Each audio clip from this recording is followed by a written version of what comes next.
We want to welcome you into episode 16 of Trojan Talk. I'm Zach Duranko here with Cole Purvis and Jeff Cushionberry. How you guys doing this morning? Good. Excellent.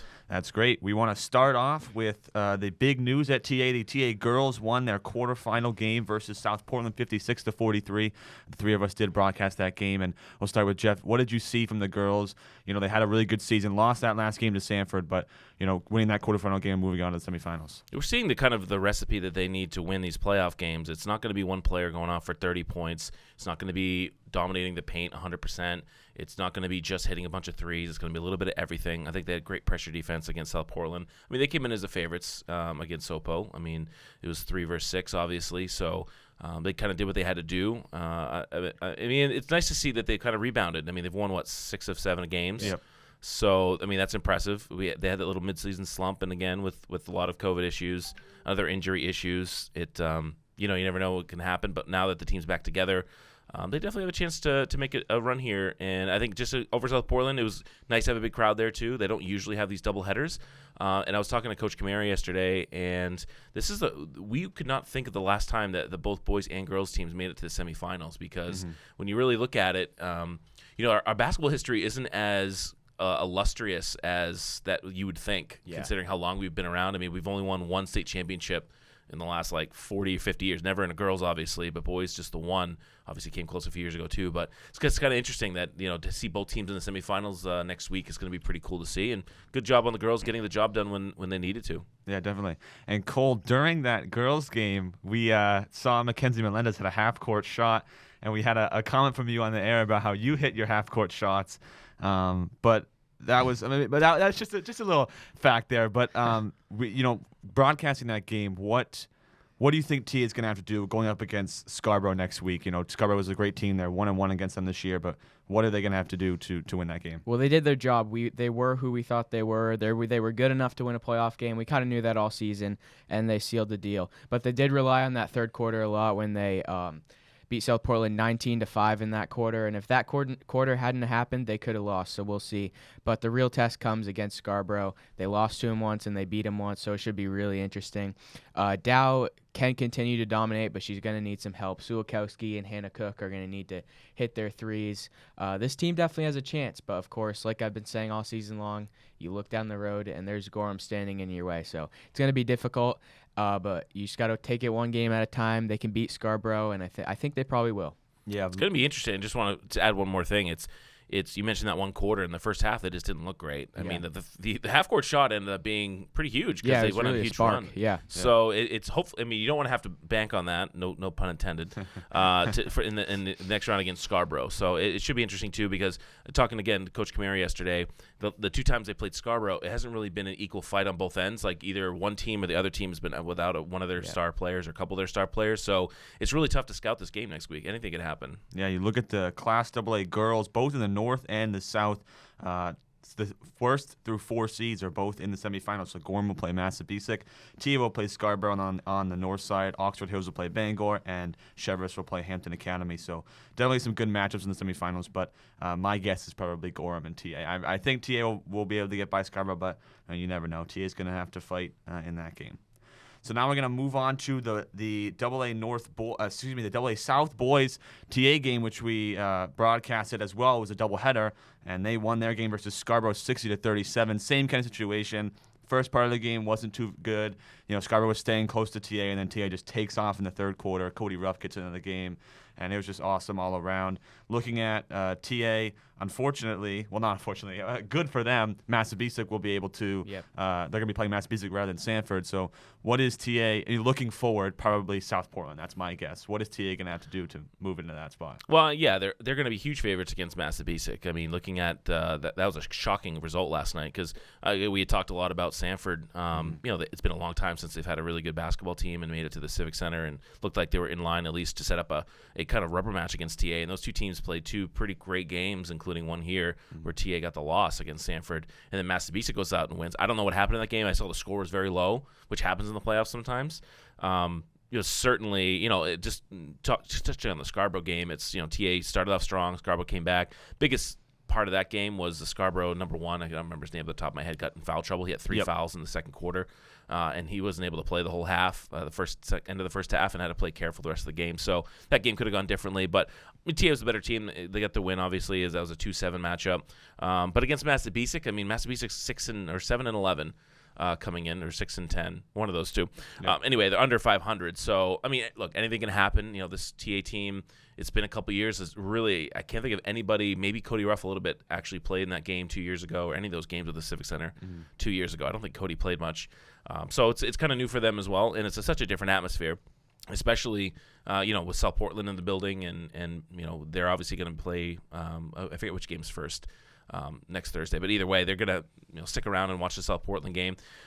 It's gonna be a tough game against South Portland. I don't want to think ahead, but I don't see a whole lot of ways that Massabesic comes out with the win. I know they beat Sanford, but this TA team with the high pressure, unless they just don't hit the threes, and if you're a 3-point shooting team in that building, it sometimes can be tough because of the big distance behind the baskets, which is just so different than any other gym that they play in. So that definitely can mess with a shooter's eye, and we've seen some really low-scoring games in the past. So I would put TA's massive favorites.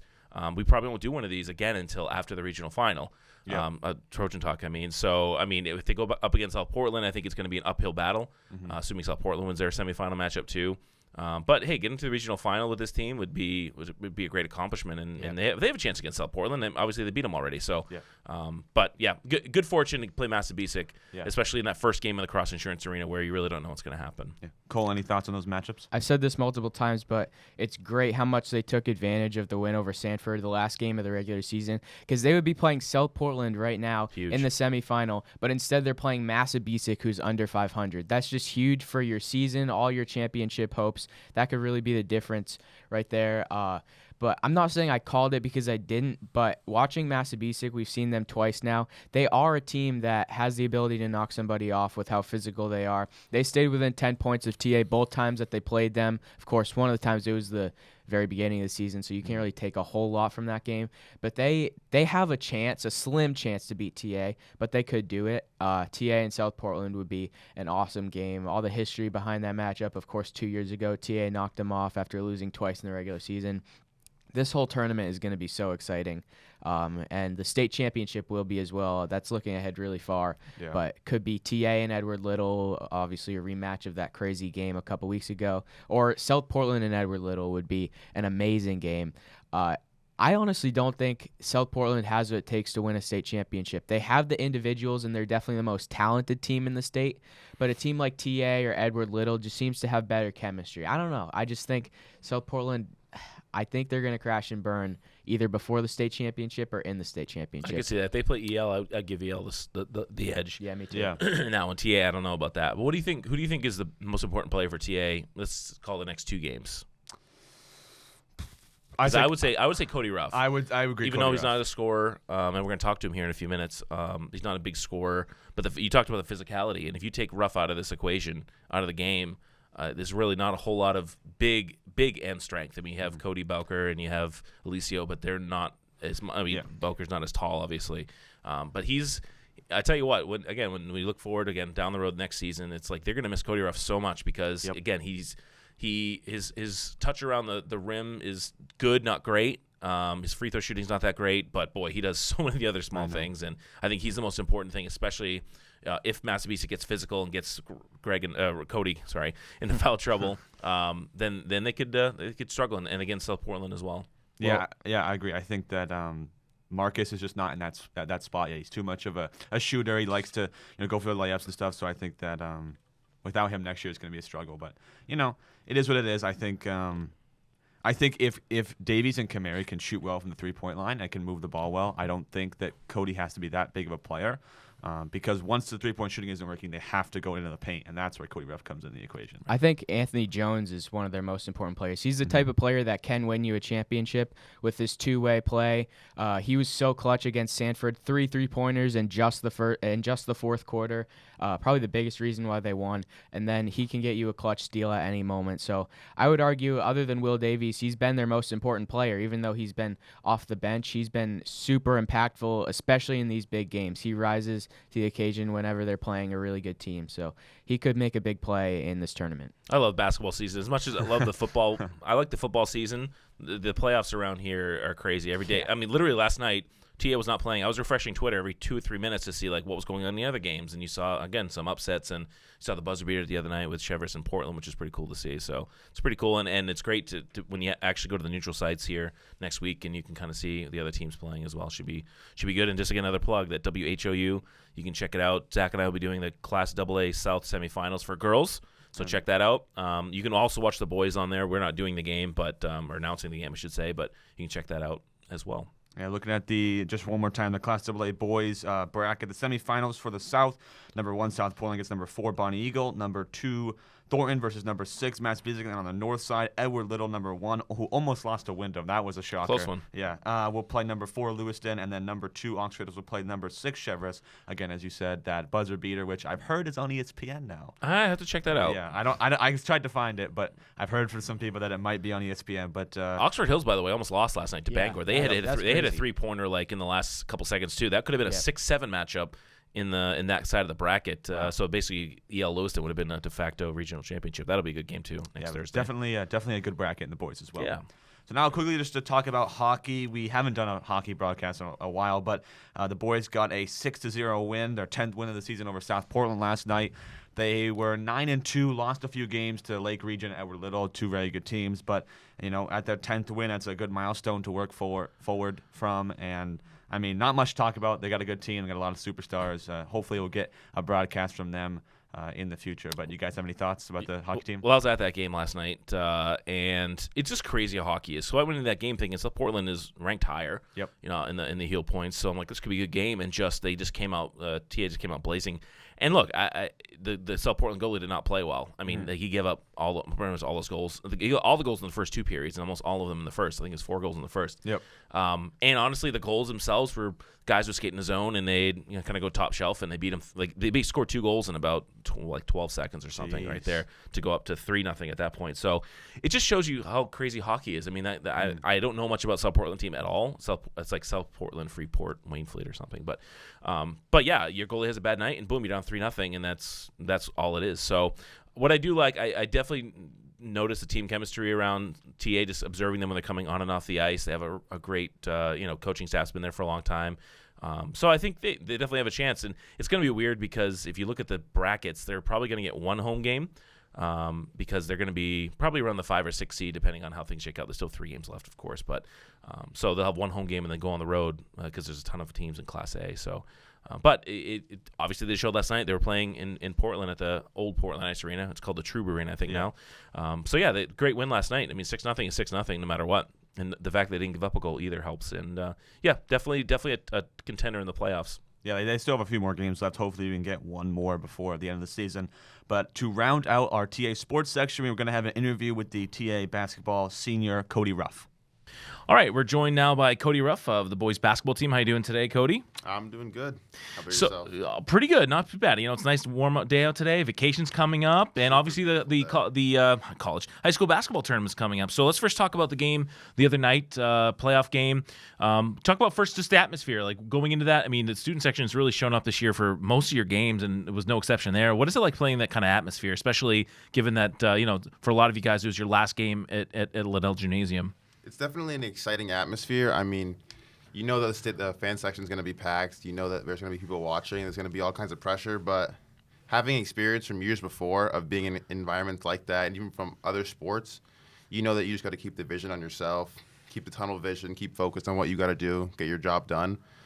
But it's still a crazy feel, and feels awesome to have like a whole city behind you, really. It's such an amazing feeling, really. Awesome. Now, the game, the way it went is you guys jumped out to a big lead early on. Scarborough fought back. They got a little foul trouble. And really in the third quarter when you guys kind of took control of the game. And going into that game, how confident were you guys that you could, outmuscle them? And especially the outside shooting really did a great job for you guys. We definitely have a bunch of skill players. We have kids who can do everything inside and outside. So we just knew if we went out there and did what we do best, that we have a great shot of winning the game. It's just making sure we don't beat ourselves is our biggest priority. What does it feel like for you guys getting back to the Cross Insurance Arena? Of course, last year, TA would have been one of the favorites, if not the favorite, to win the state championship. COVID obviously knocked out the tournament. 2 years ago, go to the state championship and lose in kind of dramatic fashion. But for you guys, how does it feel? What kind of accomplishment does it feel to get back to the Cross Insurance Arena this year? It's an awesome feeling. We're very excited to be there for sure. I know that a bunch of the other kids on the team, this is their first time going there, so they're very excited.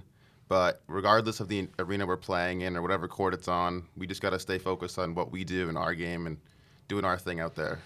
Yeah. So in terms of looking at the matchup, what do you expect? I mean, you guys haven't been able to talk about it too much, but what are you expecting when you guys play next Thursday? You get a whole week off, first of all, but then it's really anybody's game in Double A South. Everyone would say South Portland's the favorite, but really any of the 4 teams remaining could win it. I'm not sure. It could go any way, really. South Portland plays Bonnie Eagle this week. Sanford and Massabesic is a great matchup as well. So, really, we're just gonna wait and see what happens. Watch those 4 teams play each other, really, and then whatever comes, we'll be prepared. Now, Sanford is an interesting team because that's the most likely right now who you play in the next round. Obviously, a game here, they shot the lights out. I think 13 3-pointers. Then you guys came back and beat them on their floor. What is it about that team? Because they don't really have any superstars, but they seem really balanced. And how does that? What makes them so difficult to play? Because Sanford traditionally not a great basketball team, but this year they have a lot of great players. Their team chemistry is insane. They've all been playing AAU basketball together. I even played AAU basketball with some of them, but they all have been playing together for a really long time, so I know they have good chemistry. But when they put things together, things happen. They make shots. That's how you win games. So. Now, a few weeks ago, we had Will Davies in here interviewed, and we couldn't ask him every question because his dad's the coach. But let's talk about Coach Davies for a minute because, everybody knows him around the school. What is it like to play for him? He kind of has a personality around here, technology and everything else. What is it like to play under him on a day-to-day basis? Because he's obviously so passionate on game days. He's a great coach. He keeps everything real simple for you. He breaks it down to like a simple science, and then when we go out to practice, we go through everything's laid out for us. We know what we're doing, and we just do the little things. That's what makes you better. That's what he focuses on, is the little things, and I think that's so important because that's what makes a team go from good to great, is just those minor details. So one thing that you can do that one of the things that people wish they could do is dunk a basketball, and it's just one of those things where you can do it or you can't do it. So somebody obviously who can do it. For those of us who can't and never will, what does it feel like to dunk a basketball, especially in a game? Like you did a few dunks at home this year. What does that feel like? It honestly feels like you're flying. It's crazy. In the Gorham game, I think I felt like I could look down into the rim. Mm-hmm.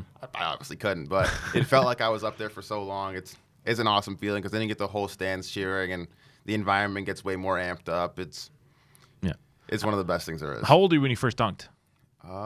Roughly. I think I was 15. Okay. The first time must be a pretty cool feeling 15, as well. 14, yeah. The question is, though, I always like to ask this: how many times did you try it before you could do it? Probably so a million. Yeah. So many times. Yeah. All right, and so we got to talk about your dad for a second. Easily the most well-known Thornton Academy fan, I think, of all time. So the only question I'm going to ask is, of all of his catchphrases, layups and hands and TA, like what's the one that you hear the most during the game, and kind of is there any of them that gets you really pumped up? The one that I hear the most is definitely layups.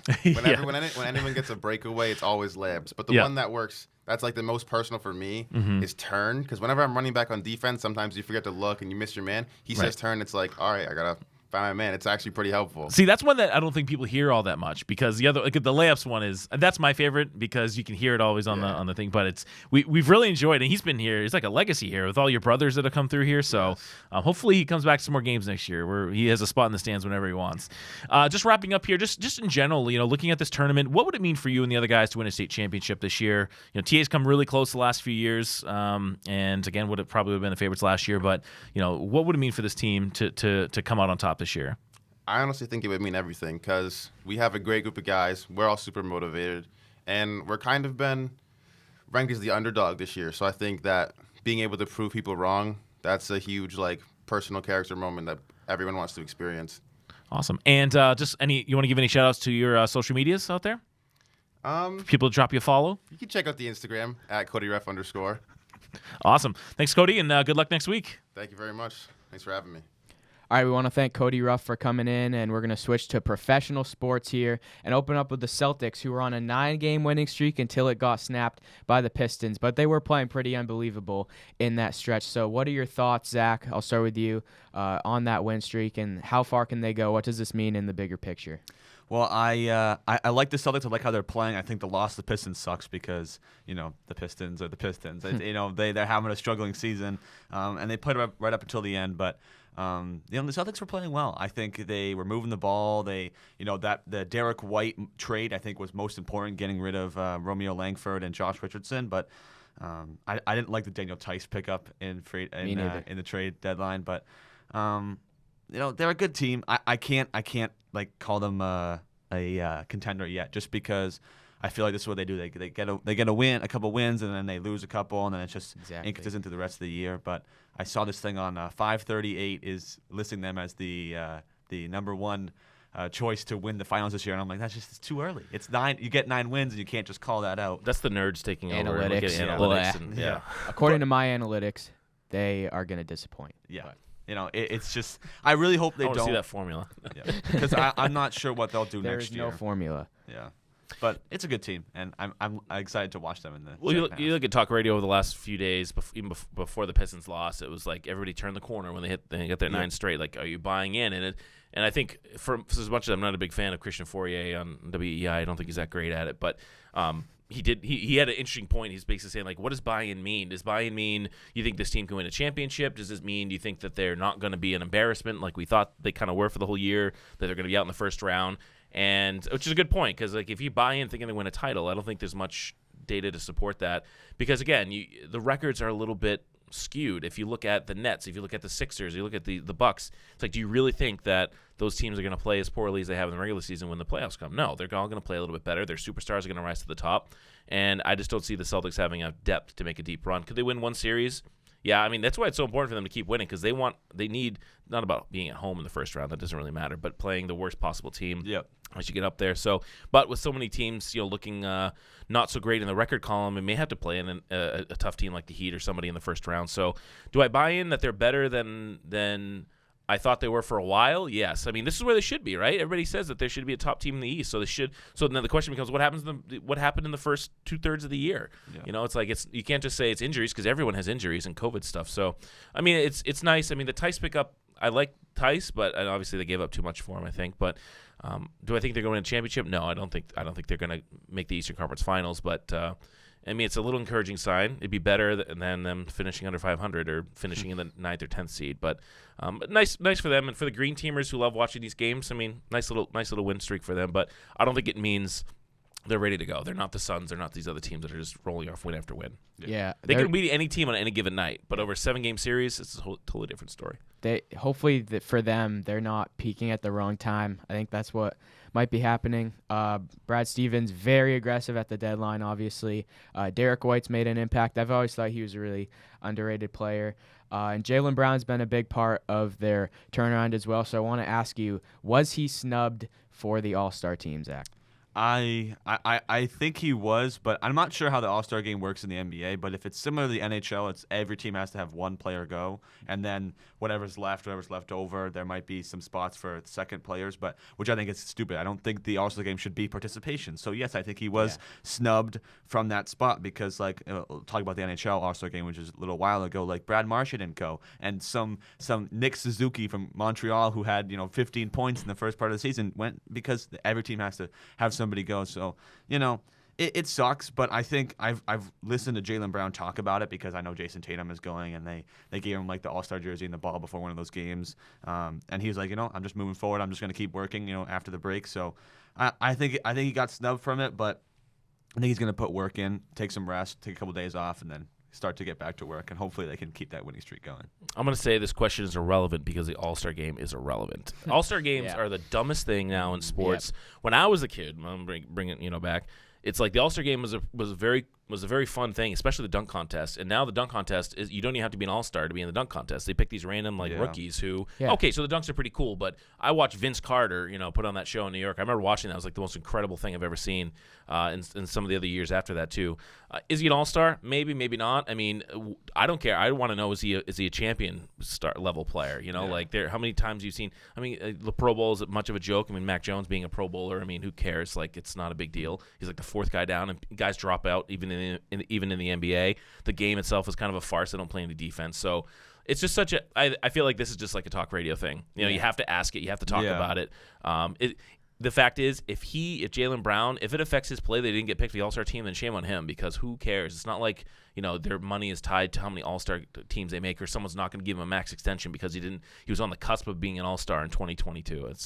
It's just kind of silly. And if again, it should not be a talking point on the team. Hopefully, it's just on the radio because it doesn't matter. In 2 days, we're not going to remember who even won the All-Star game. Yeah, I think that if you look back at like the 80s and the 90s, it was competitive. Like they were playing defense, they were going at it, and now they're just like you get a rebound, you just basically run up the floor. No one wants to play defense. And throw it off the backboard for your buddy. Well, it did get good one year when they had to play till like 24 in the fourth quarter. I like that. A couple years ago, was that the year really that LeBron played against Kobe? Was that East and West? So. Yeah. Yeah. But I mean, now they do the pick'em, which is not terrible, but.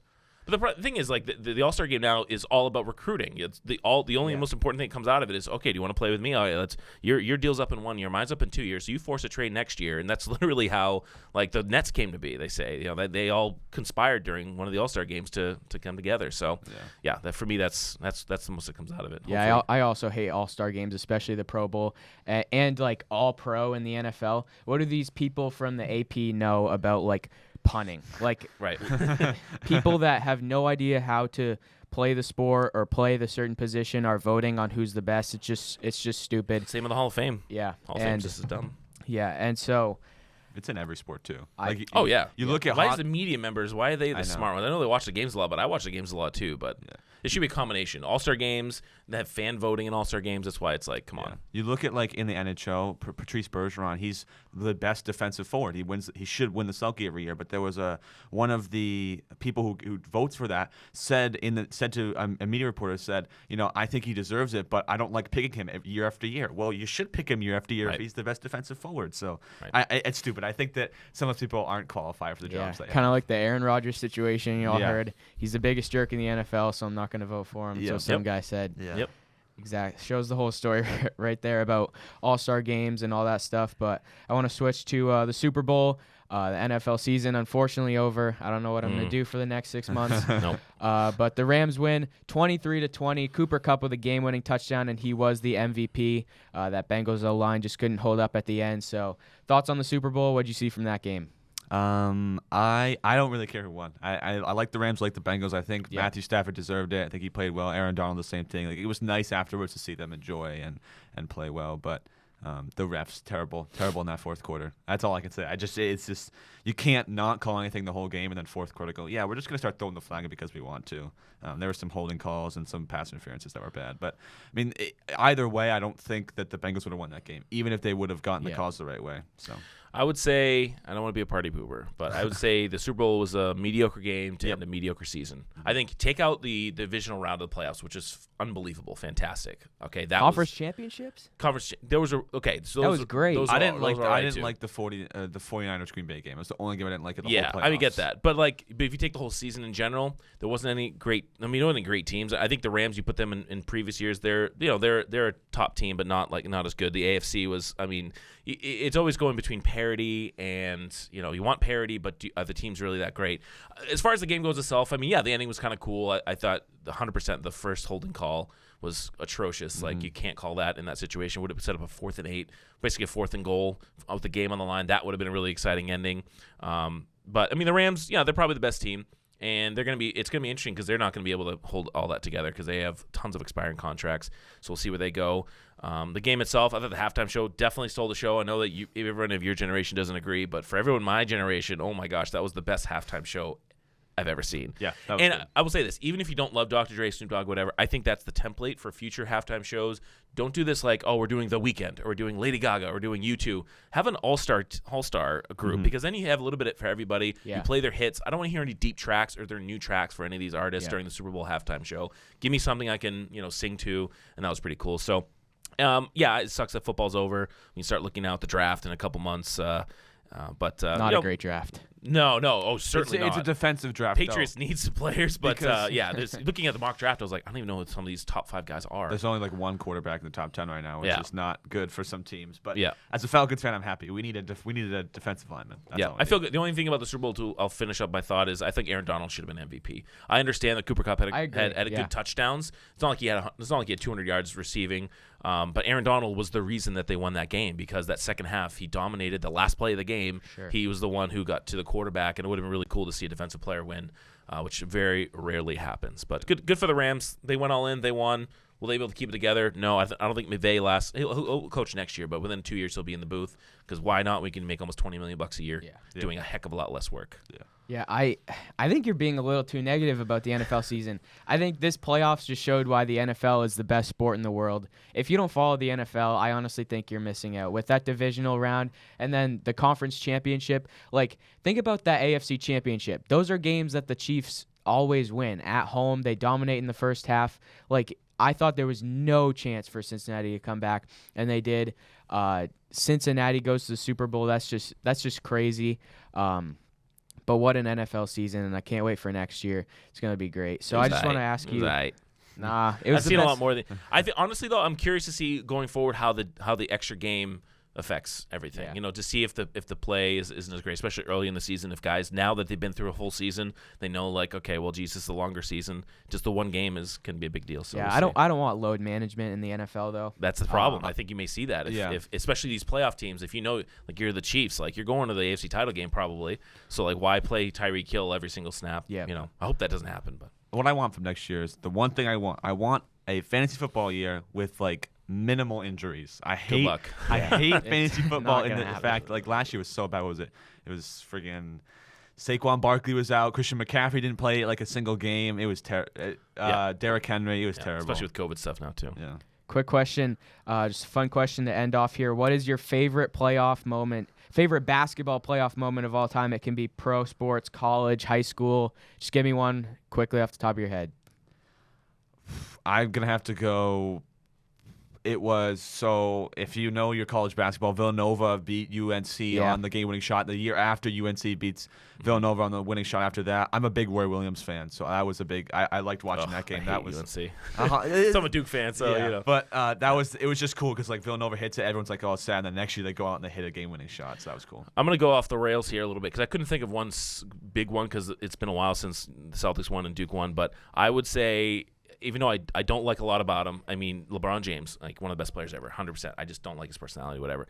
When it was the Warriors series where he had that block that basically won them the championship, and I just remember being like, this guy's the best player I've ever seen. Like, that was the moment where I'm like, holy crap, like, what did he just do? That not only just doing that, but in that moment, that was my favorite basketball moment because I had to be like, that's finally like, okay, this guy really is like, he's MJ, right below MJ, his best player ever. So hats off to him, even though I dislike a lot about him. All right, that's going to do it for episode 16 of Trojan Talk. Thank you for joining us, and we will see you next time, which will most likely be after February break. Hopefully TA is still alive in the playoffs, boys and girls, but we will see you then. Thanks for watching.